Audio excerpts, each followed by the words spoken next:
My name is Emma Owens, and I am 16 years old, and I am a senior this year.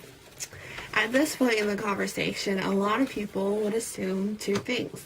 First of all, that when I say I'm a senior, it means I'm in the process of completing 12 years of standard schooling experience. The second thing would be is that I am not done here and that I will continue on to college. Both of these assumptions are wrong. First off, I did not experience a normal or standard schooling experience. And secondly, probably because of that schooling experience I did have, I don't plan on going to college right away. And another thing that my interesting schooling process affected was my understanding of education in general. And I could go on a lot of places from there, but I'm trying to keep it narrowed down. And I want to talk about the definition of education. Now, education, information about or training in a particular field or subject. There are lots of other definitions for education, but they all revolve around the same idea. Some of them talk about universities and schools, but they all include learning. And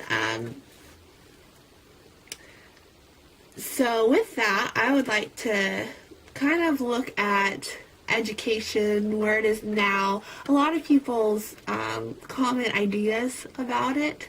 And the first off being that you got school, whether it's elementary, middle school, high school, and you've got education. And they're together, like this. They're always together. But in reality, it's kind of not like that. Now, for the first 18 years of life, they do often go together, but that is because a lot of the learning that we do happens to be out of school. But education does go on after 3 o'clock when school's over and after you're done with high school or college or whatever. Because education is the process of learning, and we will continue to learn until our last breath. That doesn't mean that we'll always be learning good things, but our brain will always be absorbing new information. And so that is where a lot of challenge, I wouldn't say conflict, but challenge comes up. It's because there is such that strong feeling that education happens at school. And often you hear, well, grow up and go get an education, or, that's just the normal thing to do. And when they say education, they usually do mean college. Which is, to me, that's really unfortunate, because there are just so many other things to do that you can learn and do well in.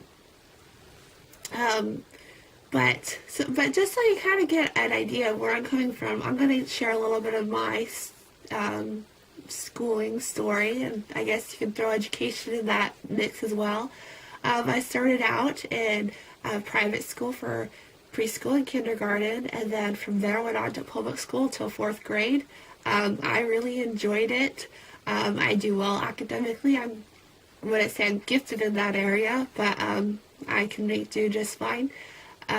But at the end of my 4th grade year, my parents decided that they were going to pull me and my older sister out.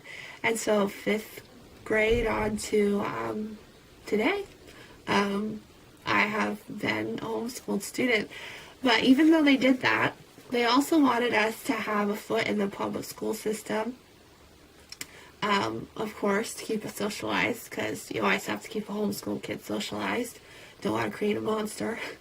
And they knew that some things we could learn better at the public school, that the teachers there could teach us better. So like 5th grade, I went in for art. Neither of my parents are really artsy-fartsy, and that teacher was, and I loved it. It was great. Since then, I've done language arts, some math classes, some science, a lot with that have to do with chemicals and labs. It's just easier out of public school. And you learn more when you get a lot of that hands-on stuff going on. And they knew that and appreciated it, and we took advantage of it. I also have had several different online schooling experiences, like this one, for example. And yeah, they've all been great. And this year has been quite a bit different. It's been kind of a year of applying what we've learned as far as the importance of learning. And so we were told that we needed to pick something that we kind of enjoyed or had an interest in, and we were going to go, and basically the equivalent would be work experience, but for longer, hours at a time and several days a week, and do that. And that would be our senior year, me and my sister. That's what we have done. And also, our parents put the requirement that we had to take and pass our GED. So it wasn't this free, go do whatever you want. It's we want you to learn, but we want you to also learn how to complete things. So that has been the GED. And so senior year has been work experience and GED prep, which is not super standard. A lot of people, senior year is just about wrapping everything up at a public school and getting a diploma, not a GED. But so that has been a little bit of my experience. And just to kind of put a visual onto it, this is kind of what the normal or standard high school or school career, you could call it, would look like. You got your public school on top. You got all your grades there. Then you finish. Mine, it's different. Starts with private school, goes to public school, homeschool and public school, and then homeschool, public school, and online school, and ultimately GED, not the diploma. So, obviously, I have grown up in a little bit of a different situation, which has changed my my mindset on education and school and learning in general. And something that will always be in the back of my head, and I heard my mom say it a lot the first year she pulled us out, and she was explaining to people why. And she would say, I want my girls to learn how to love to learn. And at the time, we weren't very happy about it. We fought it. We did not really want to leave, much less have our parents be our teachers. But now that it's all said and done, I can't put a value on how much I appreciate it. Because in the end, I feel that I myself and my sister, but I appreciate it for myself, that I have learned to love to learn. And it has affected my decisions for the future and decisions for now, too. Now, I'm not saying this is the path for everyone, but I do want to talk about how I believe this is the goal for schooling in general, is that you'd have kids that just, jump on the bandwagon and they want to learn and enjoy it. The way to get to that goal is different. That's why you have so many different schooling options and opportunities, is because people have their different ideas of how to get there. Ultimately, some of them do work better than others. And I'm not going to use statistics because a lot of them are biased, and it's really hard to find out what's really true. But I just thinking about people that successful people that were high school dropouts or did not finish college, and then you've got the other side of people that would not be classified as successful. They dropped out of high school, or they dropped out of college, or maybe they even completed college and just haven't really done anything. So you've got a wide spectrum of people. But what really has proven true is if you look at people who are successful and happy, they have found something that they really, really enjoy, and they go for it. And they learn everything that you can know about that thing, and they're proficient in it, and they do very well in it. I'm just going to pull Bill Gates out. He was a college dropout. Well, obviously he's pretty successful. That's just an example. There are many, many, many others. And the base of where I want to go with that is that if someone learns how to learn well, and not just get through the information and turn in an assignment or pass a test, then they can go in a certain direction, and maybe one day they decide they don't want to do that anymore. Maybe they're in their 20s, maybe they're, close to retirement, but, my gosh, they're going to change their mind.